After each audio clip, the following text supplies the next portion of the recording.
Somos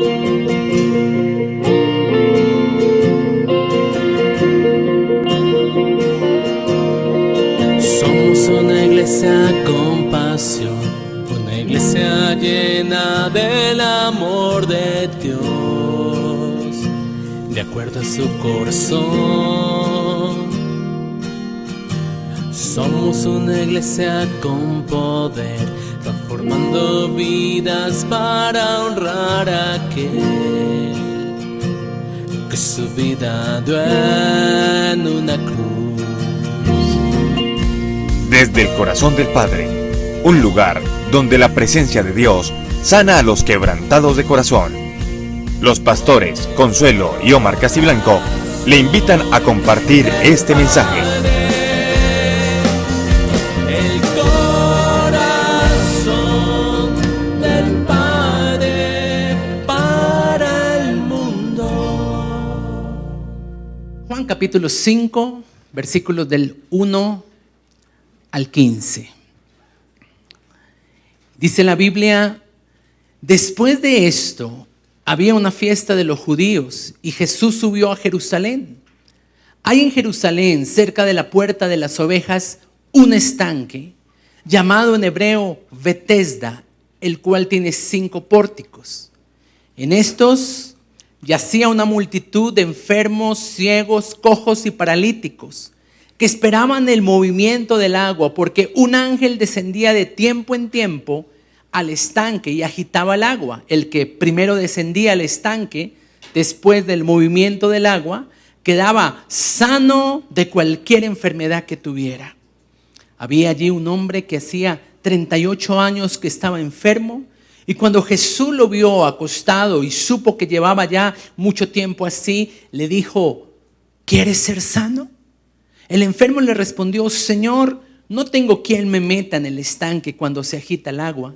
Mientras yo voy, otro desciende antes que yo. Jesús le dijo: levántate, toma tu camilla y anda.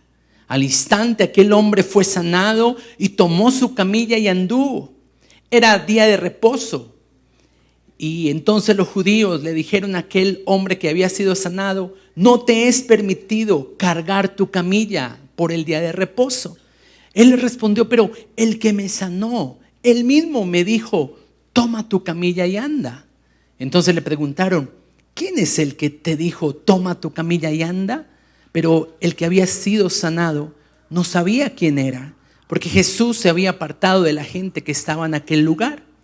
Después lo halló Jesús en el templo y le dijo: mira, has sido sanado, no peques más para que no te suceda algo peor. Y versículo 15, el hombre se fue y contó a los judíos que Jesús era quien lo había sanado. Señor, gracias por tu palabra en esta mañana. Oramos, Dios, para que con toda libertad tu Espíritu pueda ministrar nuestro corazón. Me escondo en la cruz para que sea tu palabra y tu corazón revelado a la vida de cada uno de los que hoy con expectativa, como María, se postran a tus pies para escuchar tu voz. Háblanos en el nombre de Jesús. Amén y amén. Este es un texto muy conocido por la iglesia en general, un episodio altamente dramático, y llama la atención que solamente es relatado por el Evangelio de Juan. Ni Mateo, ni Marcos, ni Lucas lo mencionan. Y usted sabe que Juan fue el discípulo íntimo del Señor. Así que este evento, al quedar registrado solamente en el Evangelio de Juan, nos deja ver que este episodio tocó profundamente el corazón de Juan, al punto tal que él quiso dejarlo allí en su Evangelio por escrito. Ahora, también me llama la atención que hay algunos detalles que Juan obvia. Por ejemplo, ¿cuál es la fiesta judía a la cual el Señor estaba subiendo a Jerusalén?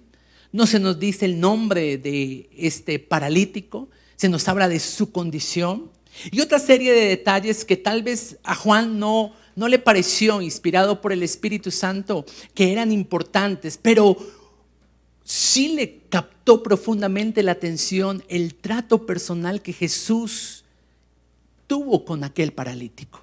Este es un episodio donde los discípulos no se mencionan.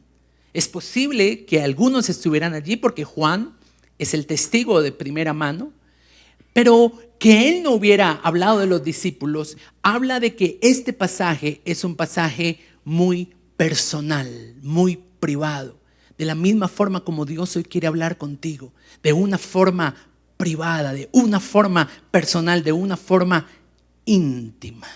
No sabemos cómo Jesús se entera de que este hombre llevaba tanto tiempo en esa condición, pero lo que sí Juan está mostrando era la situación que vivía este hombre. Primero que todo, él tenía parálisis, y en relación a esto necesitamos comenzarnos a identificar con aquel hombre cuyo trato personal, cuyo trato particular Jesús hace sobre él. Tal vez usted me diga, no tengo una parálisis física, pero puede que haya áreas de su vida que hoy sí estén paralizadas. Tal vez usted me diga, pastor, yo me encuentro detenido en un punto de mi vida. Posiblemente después del divorcio que experimenté, después del abandono de mi padre, después de la quiebra económica. A partir de ese momento me encuentro estancado porque una persona que está paralizada está frenada. Y un término que quisiera poner en su corazón, está atascada en un episodio de su vida. Atascados tal vez en una relación que no va a dar fruto. Atascados haciendo algo que no está dentro del propósito de Dios, y por eso la frustración alcanza su corazón de una manera tremenda. No hay nada más terrible que quedar atascado, por ejemplo, en un trancón, atascado en un ascensor.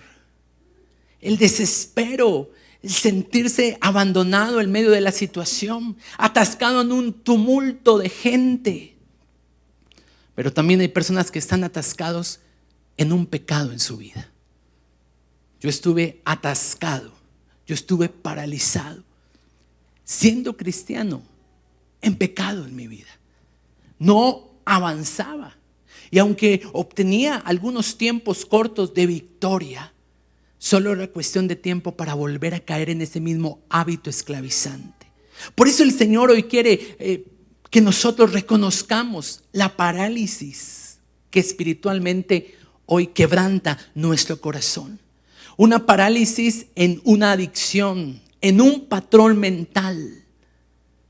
Una persona como aquel paralítico que estaba a expensas de otro. Dependía de que alguien lo cargara, lo llevara. Y así hay muchas personas paralizadas en sus relaciones. Están esperando que otros lo lleven, y por eso se aferran a personas como tablas de salvación y las empiezan a asfixiar y las empiezan a absorber. Y como este hombre lo encontramos aquí, cargando con esa situación, con un corazón desesperanzado.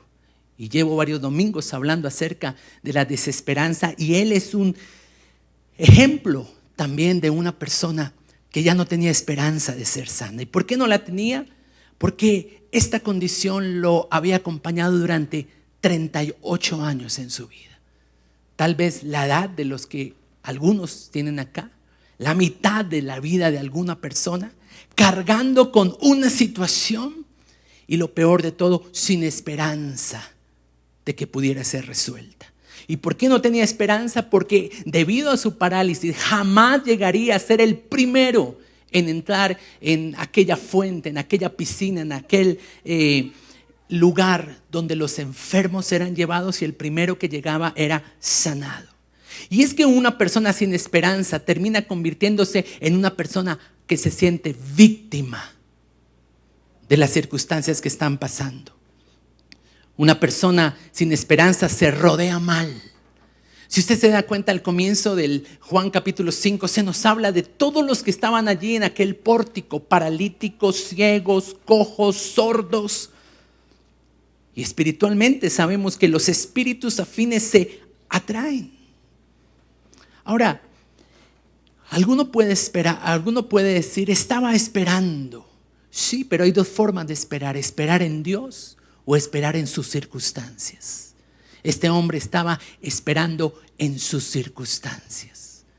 ¿Por qué lo sé? Porque esperaba que alguien lo llevara, lo tomara y lo introdujera en aquella piscina.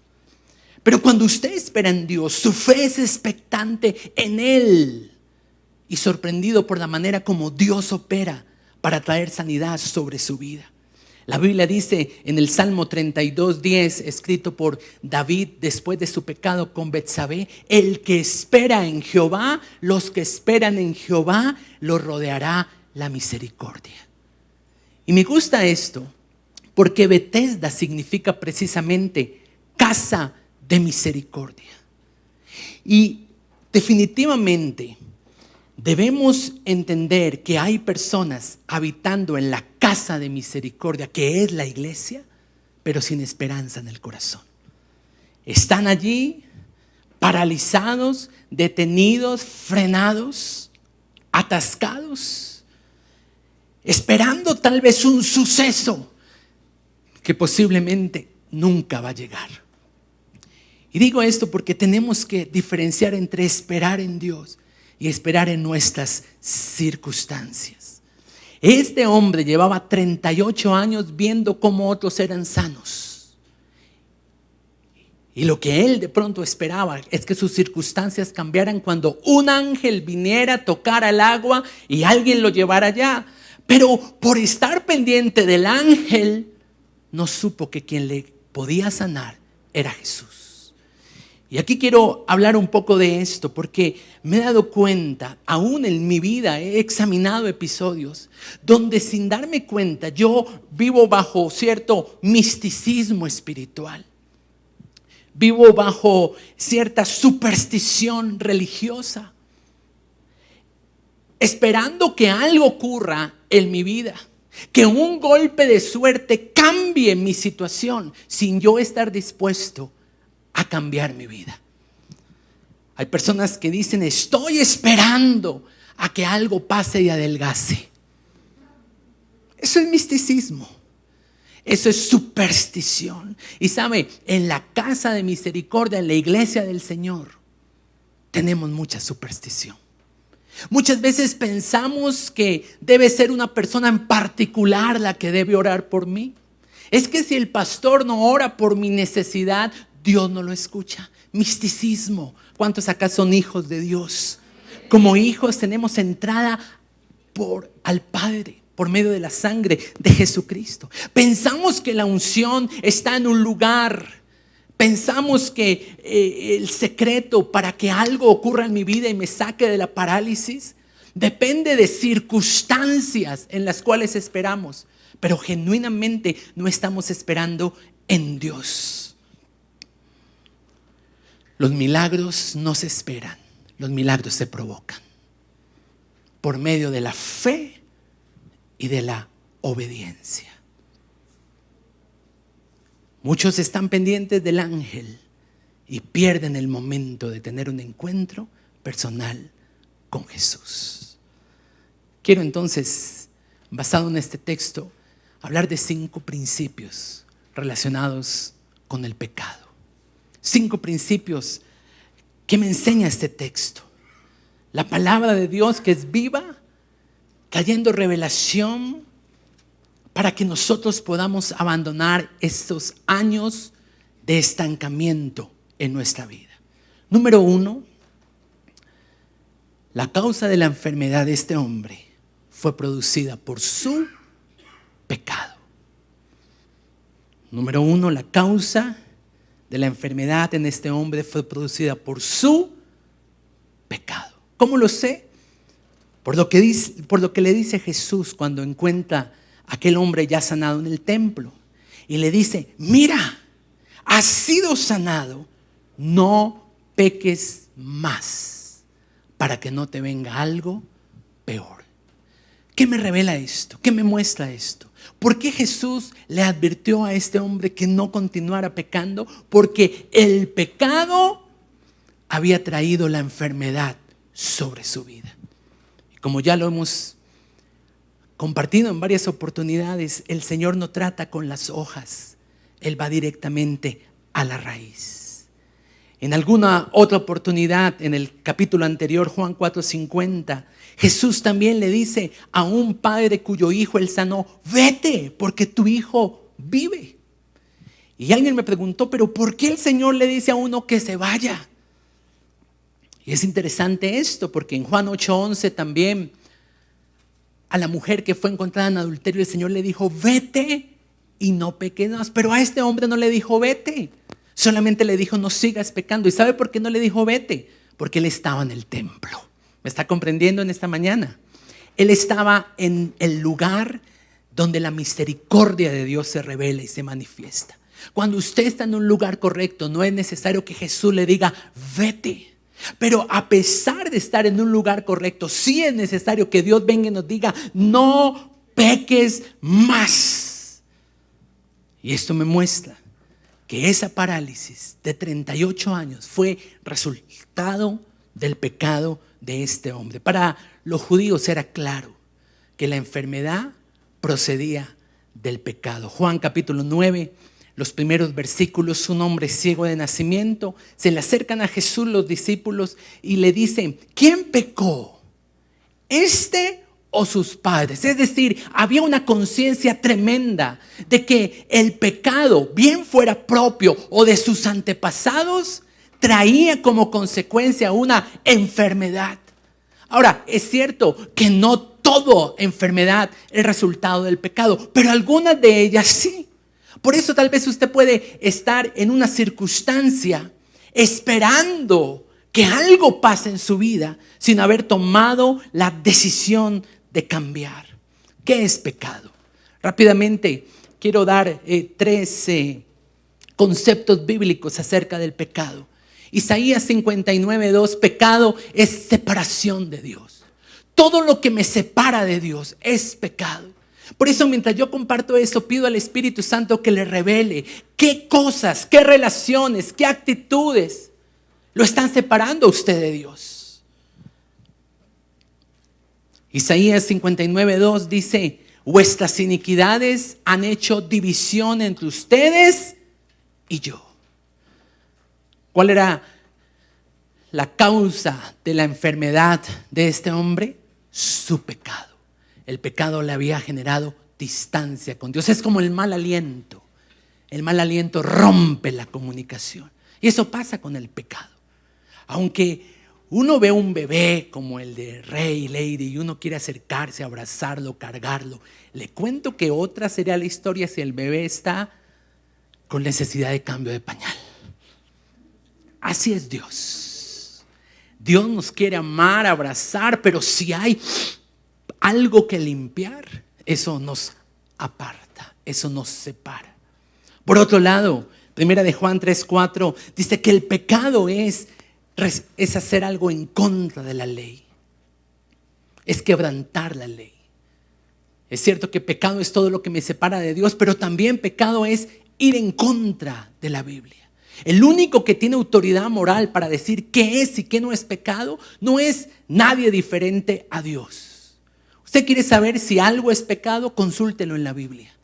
No consulte con carne y sangre, porque no necesitamos los conceptos subjetivos. Necesitamos venir al único que tiene autoridad moral para denunciar abiertamente qué es y qué no es pecado. Y otro concepto más acerca del pecado: segunda de Samuel 11:27, en relación al pecado de David adulterando con Betsabé. Dice que él cometió pecado y la Biblia finaliza este capítulo diciendo lo siguiente: y esto que David hizo, escúcheme, desagradó. En otra versión dice: quebrantó el corazón de Dios. ¿Qué es pecado? Lo que me separa de Él.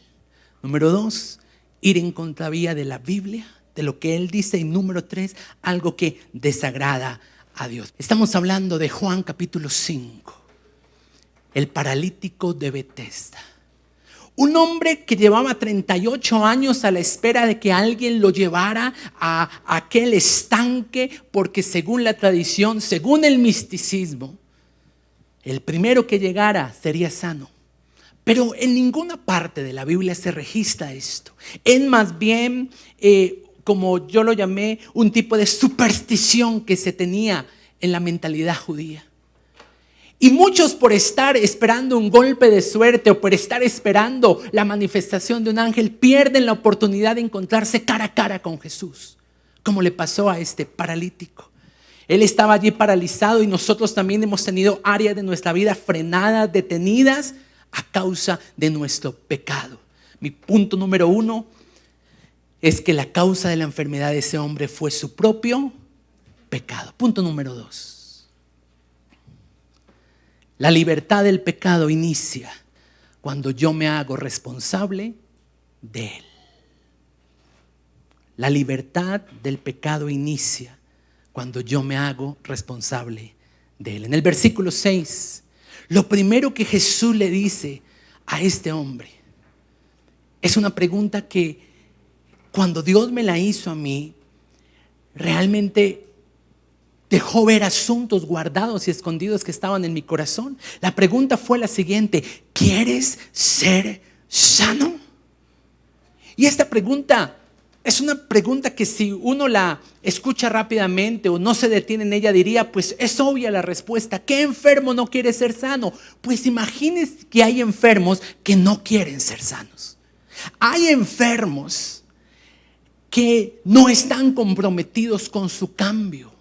Esa pregunta que hizo Jesús es una forma de preguntar: ¿de verdad quieres cambiar? ¿Estás dispuesto a abandonar esta vida de 38 años paralizado, detenido, frenado, frustrado, a expensas de otros? ¿En realidad quieres ser sano? Y hoy el Señor te pregunta eso, iglesia. A mí me lo preguntó. Yo estaba atado a la pornografía, a la masturbación, a la homosexualidad. Y en medio de eso Dios viene y me dice: Omar, ¿en realidad quieres ser sano? Y es que, claro, algunos quieren que el síntoma se vaya, pero no están dispuestos a abandonar el pecado que lo atrae. Por eso esa pregunta debe calar profundo en esta mañana en nuestro corazón. ¿Quieres ser sano? ¿En realidad tú decides ser libre? ¿En realidad tú decides ser santo? ¿En realidad tú decides ser limpio? Porque algunos, muchos de los que estaban allí, no estaban dispuestos a abandonar aquel estanque. A lo largo del ministerio he visto muchas personas que lloran en consejería, se quebrantan, aún en los congresos, aún en los tiempos de ministración. Pero cuando uno va y revisa por qué siguen esclavizados en un mismo patrón de conducta, es porque en realidad no quieren ser sanos. No quieren salir de ese estanque, porque tal vez el estanque les da cierta seguridad. Se han acostumbrado a depender de otros. Algunos en realidad no quieren ser prósperos, porque la prosperidad implica trabajo. Por eso prefieren más bien estar a expensas de otros que los mantengan. Por eso el Señor dice: ¿quieres en realidad ser sano? Hay personas que no quieren ser sanas en realidad porque a través de la enfermedad manipulan a otros, los controlan. Cuando quieren que estén con ellos, ay, me duele, aunque no le duela. Por eso considerar ser sanos para ellos está lejos, porque a través de la enfermedad toman control. ¿Quieres ser sano? Y es que aunque el estancamiento es incómodo, para muchas personas se vuelve su tabla de salvación. Hay algunos que no quieren incomodarse y por eso permanecen estando enfermos. Ese es el síndrome del mendigo. Prefiere la comodidad de que le den y no asumir la responsabilidad de trabajar. Ahora, ¿qué le responde el paralítico a Jesús? Jesús le dice: ¿en realidad estás comprometido con tu cambio? ¿En realidad quieres cambiar? ¿En realidad quieres ser sano? Y él empieza a hablar de otras personas. Él dice: mira, lo que pasa es que no he encontrado a alguien que me lleve. Y por otro lado, otros son más rápidos y llegan primero que yo al estanque. Y aquí es donde se ve este principio. Cuando yo no asumo responsabilidad por mi propio pecado, en vez de hacerme responsable, me convierto en víctima. Y cuando alguien confronta asuntos pecaminosos en nuestro corazón, le echo la culpa a alguien más. En realidad quiere ser sano. Adán y Eva buscaron a quien responsabilizar en el Edén. No hay una sola porción del libro de Génesis, sin importar la versión que usted lea, donde Adán y Eva se arrepienten, donde Adán y Eva confiesan su pecado y piden perdón. No, ellos buscaron un culpable. La mujer que tú me diste, la serpiente, el diablo. Y así hay muchas personas que cuando son confrontadas por Dios en su pecado le echan la culpa al diablo. Misticismo religioso. No vamos a poder comprometernos con nuestra sanidad si nos seguimos viendo como perjudicados y no como responsables. Cuando el Señor me dijo, ¿quieres ser libre de la pornografía? Yo durante mucho tiempo dije, Señor, pero es que yo fui abusado en el área sexual. Señor, tú sabes que me ha tocado difícil con esto. Tú conoces mi trasfondo. Y tal vez por estarme justificando es que estuve algunos años estancado en el estanque. Estuve frenado, detenido, sin progreso. ¿Qué me tenía detenido? El amor al pecado. Abrazaba el pecado. Y tal vez algunas de las fortalezas mentales que me llegaban en ese tiempo era pensar que me lo merezco. Trabajo duro, así que ¿qué problema hay en la noche venir y autogratificarme? Digo esto porque quiero desenmascarar muchas fortalezas con las cuales hoy algunos luchan. Y por eso cuando Dios dice, ¿quieres ser sano? Lo justifican, como yo lo hice durante mucho tiempo. Estamos levantando una generación que tiene autolástima, porque las mamás se han puesto a hacerle el trabajo a sus hijos. Así que ellos se levantan con una mentalidad de víctima y de mendigo. Y cuando Dios los confronta en cuanto a su propia responsabilidad, ellos notan que son personas con mentalidad que siempre se está autojustificando. Punto número 3. El continuar pecando traería consecuencias peores sobre el paralítico. Jesús le dijo, no peques más, porque puede que lo que venga después sea peor. Impresionante. Y esto lo dice Jesús, no lo está diciendo un profeta, no lo está diciendo un ángel, el mismo Jesús está diciendo que si no hay un compromiso y una responsabilidad con abandonar el pecado, lo peor puede venir. Y esto tiene todo que ver con lo que Jesús enseñó en relación a los demonios, que cuando un espíritu sale de un lugar, busca 7 peores, 7 más, y el postrer estado de esa persona viene a ser peor, más crítica que el estado inicial. Por eso el Señor no sana a algunas personas. El Señor me dijo en mi proceso de sanidad, de libertad de esa adicción, me dijo, si te hubieras sanado antes de que primero te hicieras responsable, tu situación sería más crítica, estarías mucho más peor. Así que ahora entiendo por qué ese lugar Bethesda se llama realmente casa de misericordia, porque es por misericordia que el Señor nos ha mantenido hasta aquí. Es por su misericordia. Y tal vez no es que Dios tenga retenida tu sanidad. No, es que tú aún no te has hecho responsable de tu pecado. Te la pasas justificando a otras personas, señalando culpables. Pero Dios quiere que cantemos como José Luis Rodríguez el Puma. Culpable soy yo.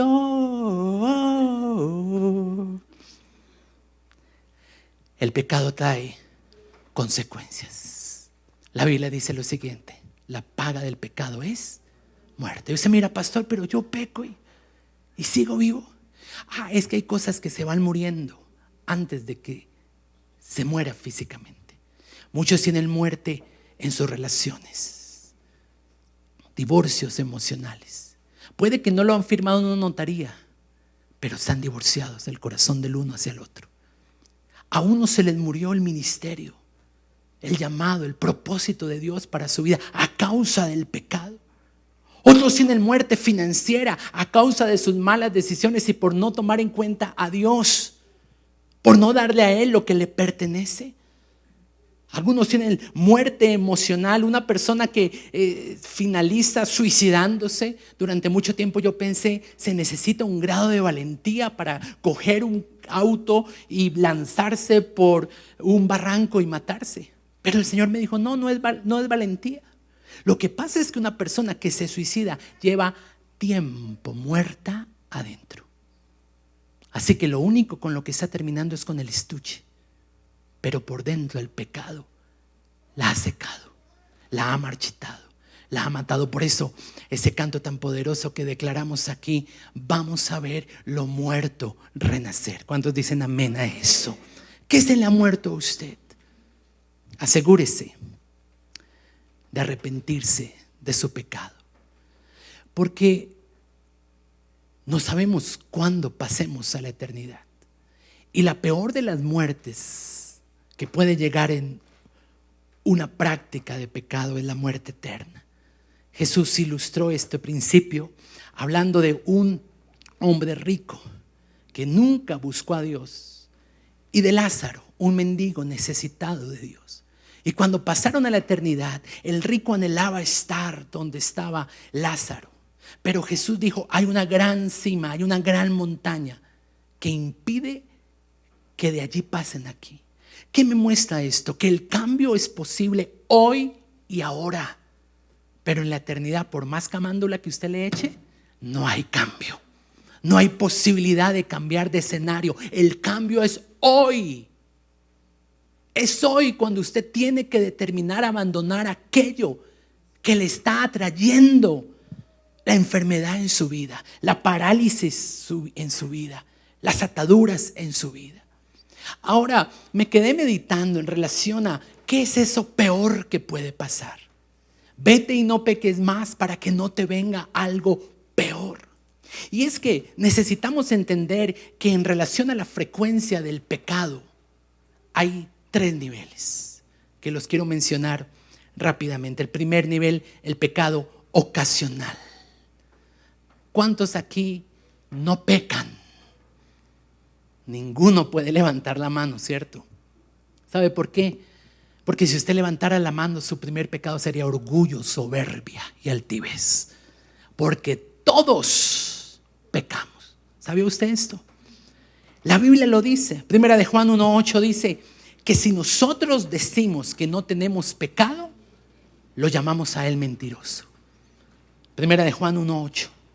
Así que todos tenemos debilidades y mientras estemos aquí en este cuerpo, Yolanda, mientras estemos aquí en este cuerpo terrenal, vamos a tener que lidiar con asuntos.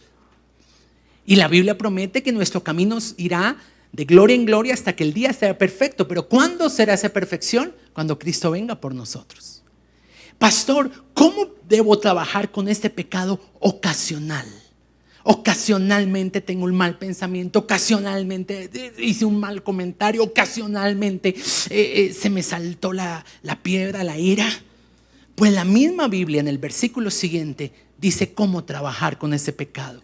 Dice, si nosotros confesamos nuestros pecados, Él es fiel y justo para perdonarnos y limpiarnos de maldad. El primer escenario en el que Dios trabaja con el pecado ocasional de sus hijos es el lugar secreto. Por eso no lo puede abandonar.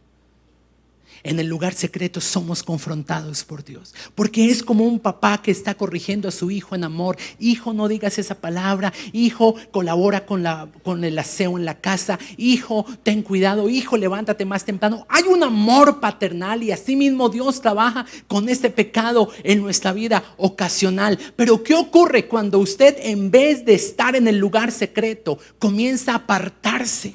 Porque esa es la trampa del enemigo. Cuando hay pecado, cuando fallamos, en vez de correr hacia Dios, nos apartamos de Él. Con razón en el Salmo 32, David dice que nosotros somos como caballos que deben ser detenidos con freno, porque nosotros queremos escapar de Dios, más aún cuando vemos nuestras fallas. Pero Pedro lo dice de una manera fantástica y maravillosa. Él lo dice: Señor, pero ¿a dónde más podremos ir si solo tú tienes palabra de vida eterna? Hay gente que no vuelve a la iglesia porque ha pecado. ¡Qué error! El único que gana es el enemigo.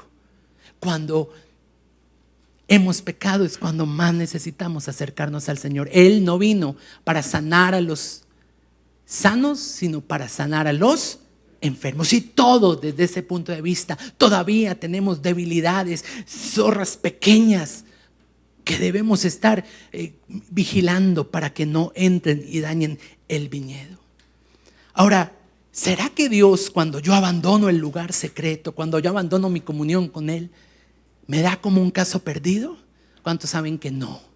Dígale a la persona que está al lado: no eres un caso perdido para Dios. En Hebreos 12:11, Hebreos capítulo 12, versículo 11, hay otra forma en la que Dios trata cuando yo me aparto a causa del pecado, y se llama disciplina. ¿La conocen? Es lo que un papá tiene que hacer con su hijo cuando éste no le obedece. Es lo que un papá hace con su hijo cuando se da cuenta que él se está apartando de su dirección, de sus mandatos. Entonces, como somos responsables delante de Dios por nuestros hijos, hijo, llegó el momento en que debo administrar sobre tu vida disciplina. Y muchas veces le duele más al papá o a la mamá disciplinar a sus hijos. Pero ¿sabe por qué lo hace? Porque la Biblia afirma, asegura que aunque en el presente la disciplina no parezca generar mucho gozo, a la postre, ¿sabe qué produce? Santidad. Un fruto apacible de justicia. Y entonces, cuando su hijo sea un gran profesional, cuando su hijo sea alguien que la gente admira, ama, usted dice: valió la pena disciplinarlo. No tema disciplinar a su hijo. ¿Sabe por qué se lo digo con tanta certeza? Porque yo he sido disciplinado por Dios. Y porque Dios, a quien ama, lo disciplina. Sin embargo, hay personas que, a pesar de ser disciplinadas por Dios, no vuelven a Él. Siguen sumidas en su pecado, detenidas. Por eso este hombre tenía 38 años. Y usted dirá: mucho tiempo. Pues fue el tiempo que le costó a él arrepentirse. No peques más para que no te venga algo peor. Ahora, una persona que está siendo disciplinada por Dios y sigue rebelde y sigue terca, sin querer volver su rostro a Dios, ¿será que se le escapó a Dios de la mano? ¿Será que Dios dijo: este es un caso perdido? Definitivamente no. Dios sigue trabajando con él, pero ahora lo hace en otro escenario. Y ese escenario, quiero que lo comprenda muy bien, se llama la entrega. Dios te entrega. Difícil esto. Puede que llegue un momento dado, en acuerdo con Dios, donde su hijo no acepta la disciplina.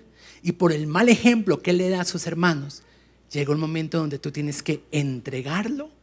¿A qué lo entrega? A su voluntad. Y es que tú puedes hacer dos tipos de oraciones. Oración número 1: Señor, hágase tu voluntad en mi vida. Oración número 2: ¿sabe qué, Señor? Déjame que yo haga mi voluntad. Romanos capítulo 1, versículo 24, versículo 26 y versículo 28. ¿Por qué les cito estos tres versículos? 24, 26 y 28 de Romanos 1. Los cito porque los tres coinciden con la palabra entrega. Jesús le está hablando a la iglesia en Roma. No está hablando a inconversos, le está hablando a la iglesia. Y le dice, y dice la Biblia, Dianisi, que Dios los entregó. ¿A qué los entregó? A su concupiscencia, a su inmoralidad, es decir, a su pecado. Eso lo dice en tres oportunidades: Romanos 1, 24, 26 y con toda claridad el 28, donde dice: como ellos no quisieron tener en cuenta a Dios, Dios los entregó.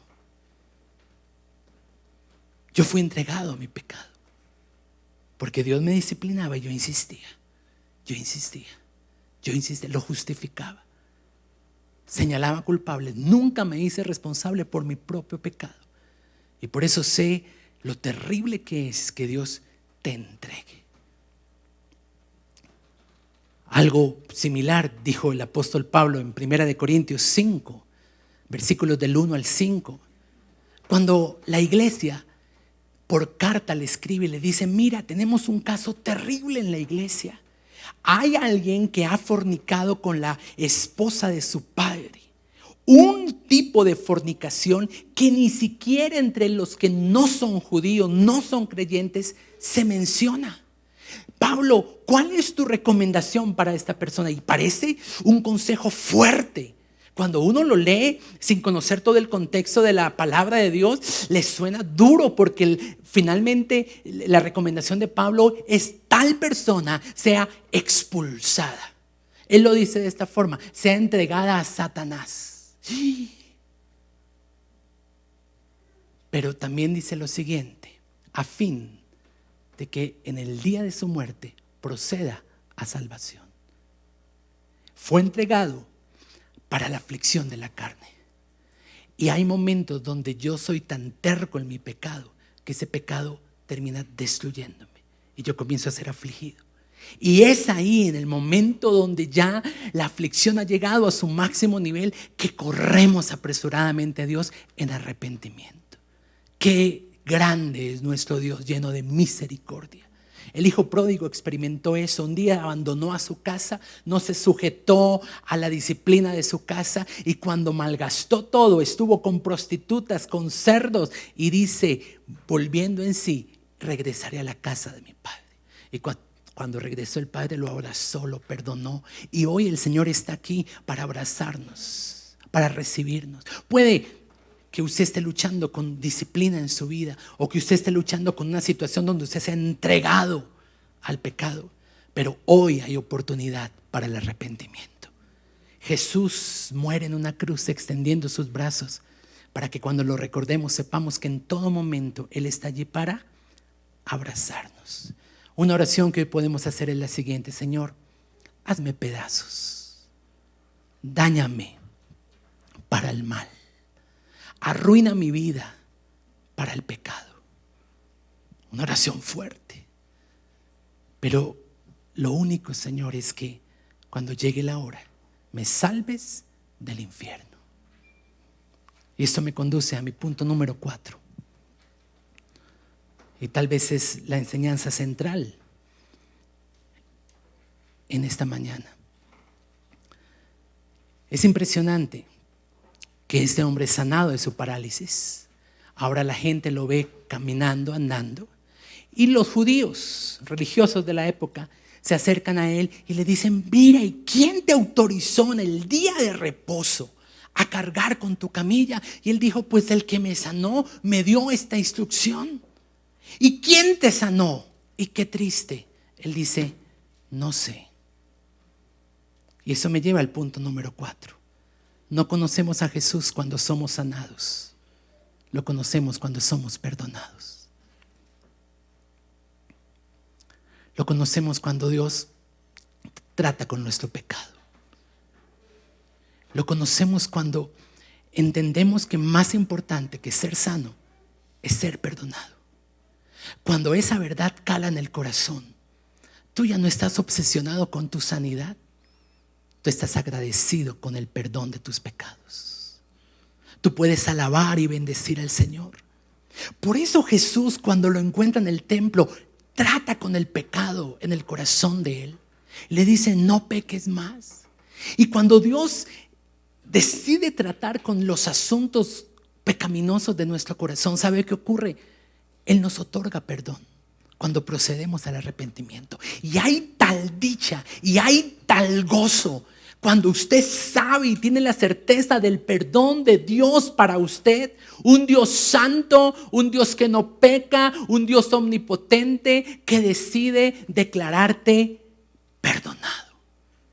Eso hace que tú saltes de la dicha. Y por eso en el versículo siguiente, los mismos judíos religiosos que le habían preguntado quién lo había sanado, ahora le preguntan y él dice con toda certeza, ese hombre que me sanó es Jesús. Su nombre es Jesús. Él no lo conoció cuando fue sanado.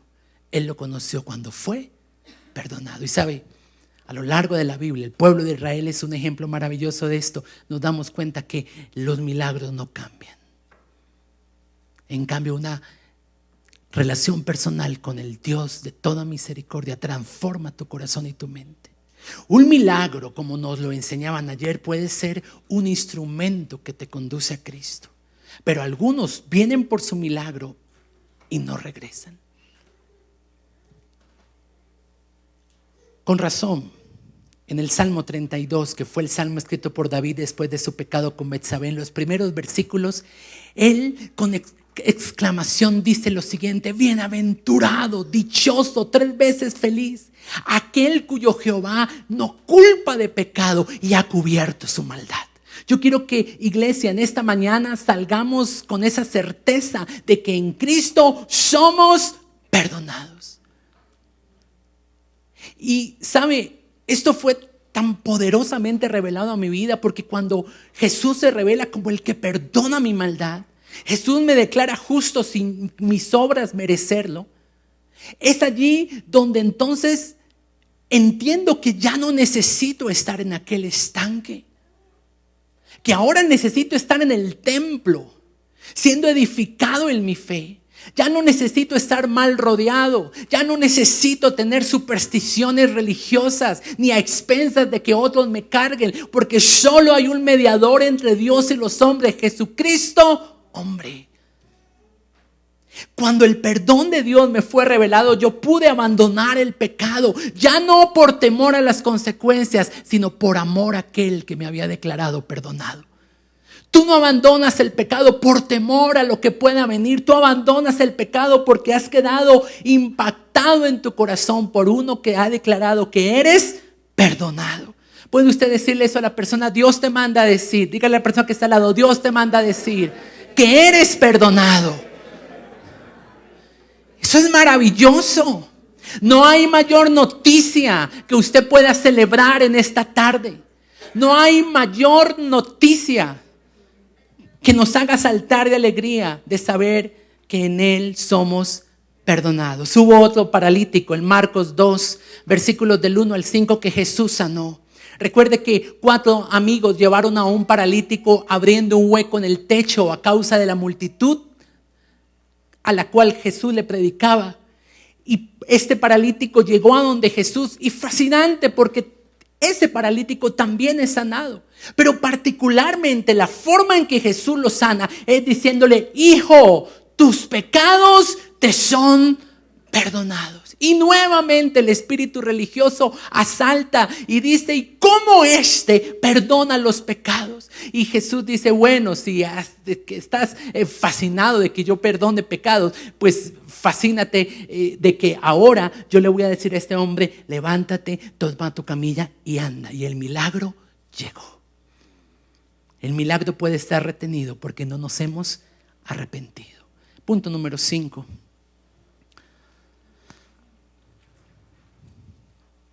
Tú puedes seguir lamentándote de tu situación o más bien elegir obedecer la voz de Jesús. Tú puedes seguir lamentándote de tu situación. 38 años y mi vida no cambia, con parálisis, cada vez peor. Nadie me lleva, nadie me acerca, otros me ganan. No trabajo, no tengo familia, abandonado, solo toda una tragedia alrededor. Tú puedes seguir otros 38 años haciendo lo mismo o cambiar tu vida hoy y ahora. Tú puedes elegir obedecer la voz de Dios. ¿A cuántos el Señor les está hablando en esta tarde? Esa es la voz del Espíritu, diciéndote: no necesitas el pecado. No necesitas continuar allí en ese estanque, detenido, frenado.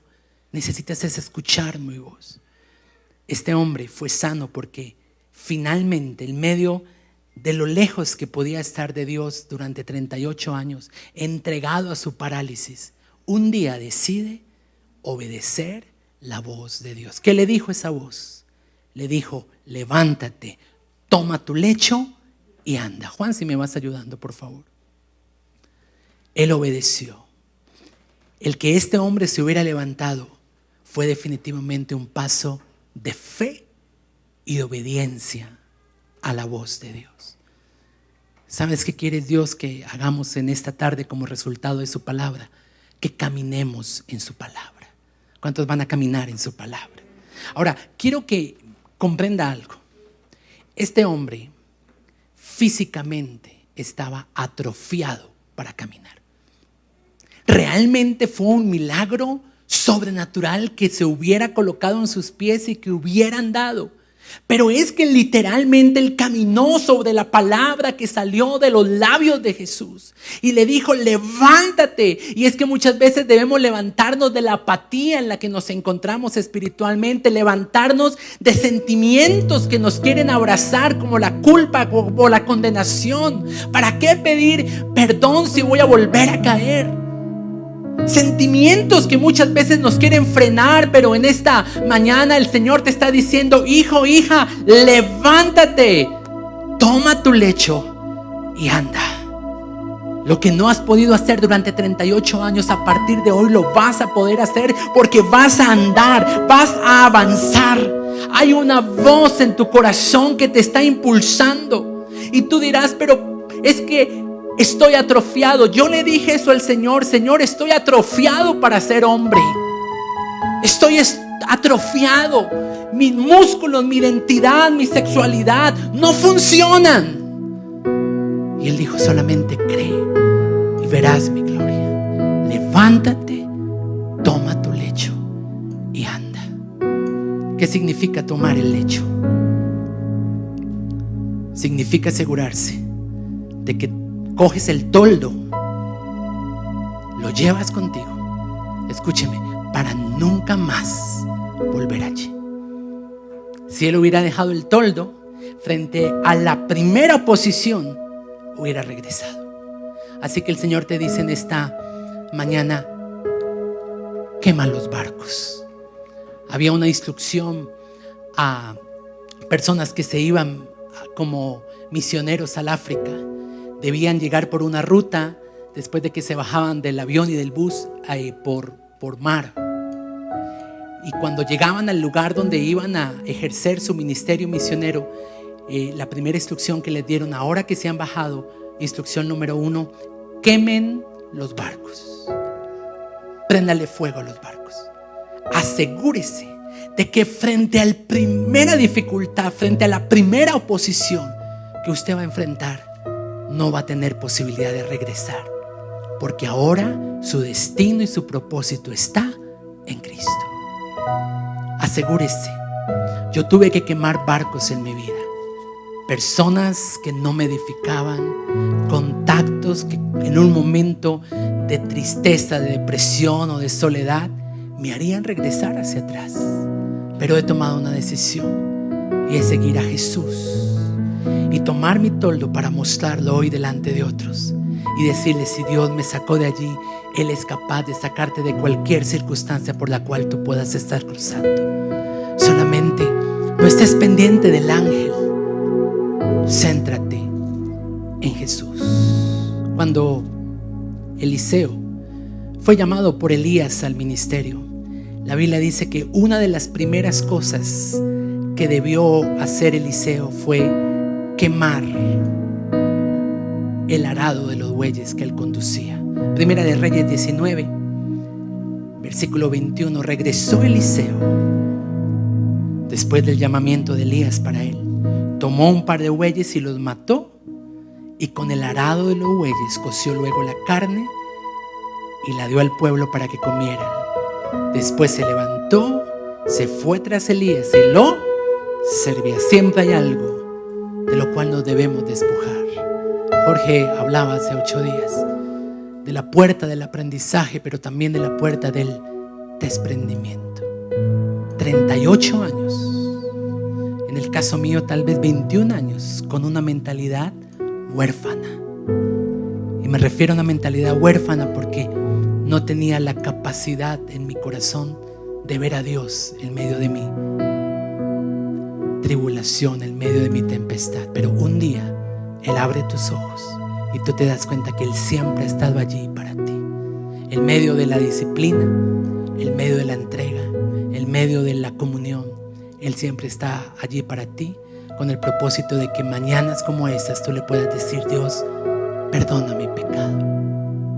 Padre, te doy gracias en esta mañana por tu palabra. Y por el poder de tu palabra pedimos en esta mañana que tú puedas examinar nuestro corazón. Tú envías tu palabra con un propósito, y para aquello por lo cual tú la envías cumple el propósito que tú le has designado. Señor, yo decido creer en esta mañana que al estar aquí, esta palabra de parte tuya hacia mí tiene algo que decirme. Y por eso hoy no me resisto. Hoy bajo mis defensas, Señor, y me rindo y me entrego y te digo gracias. Porque yo soy aquel paralítico, yo soy aquel hombre detenido, un hombre frenado y a la espera de que las circunstancias cambien, pero sin asumir responsabilidad de lo que yo debo hacer. Perdóname, Señor, y yo quiero que se lo diga allí al Señor con todo su corazón: perdóname, porque muchas veces te he reclamado y te he dicho y te he exigido: sáname, libérame. Pero hoy me doy cuenta que el asunto está en mí. Hoy me doy cuenta que el asunto está en lo profundo de mi corazón. Hoy el Señor se acerca y te dice y te llama por su nombre: Juan, María, Fernando, ¿en realidad quieres ser sano? Quiero que examines tu corazón. Cuando tú cierras tus ojos físicos, miras adentro de tu corazón, porque muchas veces estar a la expectativa de lo de afuera me impide muchas veces hacer un examen personal. Y le dije al comienzo de la enseñanza: esto es un asunto entre Dios y tú. Por eso habla allí con el Señor. Reconoce que tal vez la sanidad, la libertad ha estado retenida porque todavía seguimos jugando con el pecado. Y pido que el Espíritu Santo traiga convicción. Hazme volver en sí, Señor. Hazme entender que no necesito estar en ese estanque. No necesito seguir considerándome uno que está a la espera de que algo pase. No, mi espera está en el Señor, porque aquel que espera en Jehová lo rodea la misericordia. Y yo pido, Señor, que esa misericordia me pueda ser revelada, y que a causa de esa misericordia yo pueda venir delante de ti en esta mañana y decirte: gracias, Dios, porque antes de sanarme, antes de liberarme, antes de prosperarme, me quieres hacer responsable para que no venga algo peor. Hoy decido no volver atrás. Hoy renuncio a seguir en el toldo de mi pasado. Hoy renuncio en el nombre de Jesús a seguir en ese cambuche de miseria, donde manipulo a través de la enfermedad, donde me quejo, donde responsabilizo a otros por lo que estoy viviendo. Pero hoy en el nombre de Jesús yo me levanto, y yo quiero que proféticamente usted pueda levantarse allí, y si es el caso, con sus pies físicos usted pueda ponerse de pie allí, incomodarse, desacomodarse tal vez de su silla, como una manera de decir: Dios, comienza algo nuevo en mi relación contigo. Yo me incomodo, Señor, yo me incomodo. Yo salgo de este atrofiamiento muscular, mental, relacional, de identidad, Señor. Todo atasco hoy se quebranta porque tomo la decisión de escuchar la voz de uno que me dice: levántate. Me levanto, Señor, me levanto en el nombre de Jesucristo. Y hay cosas que tal vez no he sabido hacer, pero si voy contigo, conmigo será suficiente, Señor. Hoy renuncio a esta vida de pecado, a esta vida de mundanalidad, a esta vida de esclavitud, de dolor, de tragedia, de estar pensando que si me meto contigo, el diablo va a tener oportunidad sobre mi vida. Rompo todo misticismo espiritual en mi vida, quebranto en el nombre de Jesucristo todo lo que no está en tu libro, todo lo que no está en tu palabra, en lo que religiosamente se quiere interponer, como aquellos judíos que censuraban lo que aquel hombre que se había levantado había hecho.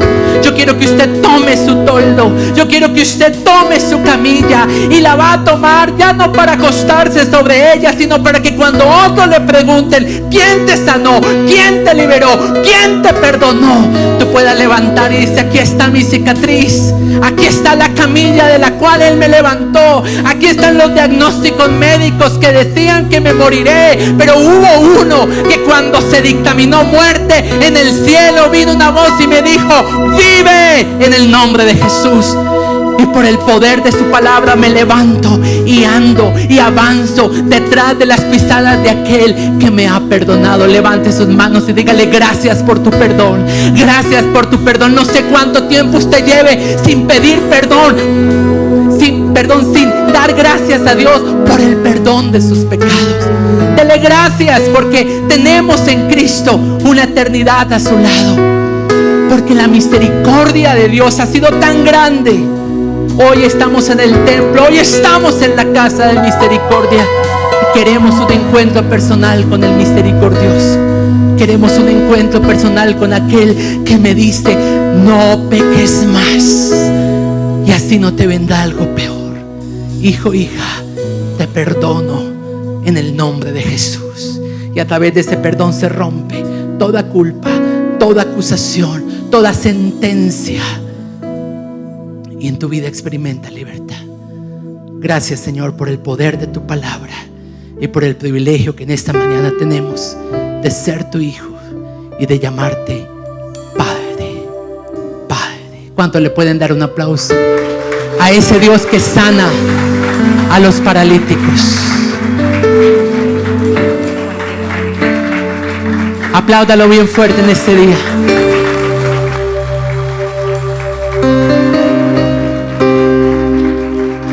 Me inclino ante ti, Rey que perdonas multitud de errores.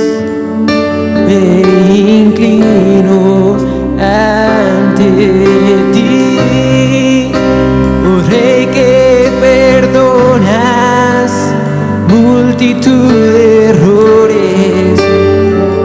Me inclino ante ti, digno eternamente, digno, impresionante y digno. Solo ante ti yo me inclino.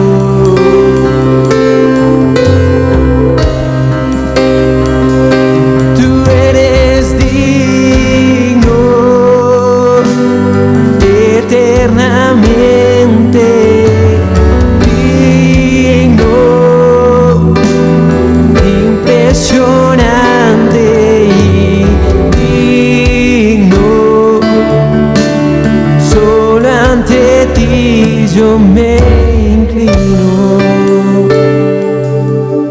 Yo quiero que usted busque una persona y le diga: te tengo una buena noticia, somos perdonados en el nombre de Jesús. Vamos, abraza a esta persona allí. Hemos sido liberados de toda parálisis, de todo detenimiento en nuestras vidas, por el poder de uno que hoy ha enviado su palabra a nuestra vida. Gracias, Señor, en esta mañana, en el nombre de Jesús. Amén y amén. Podemos tomar asiento.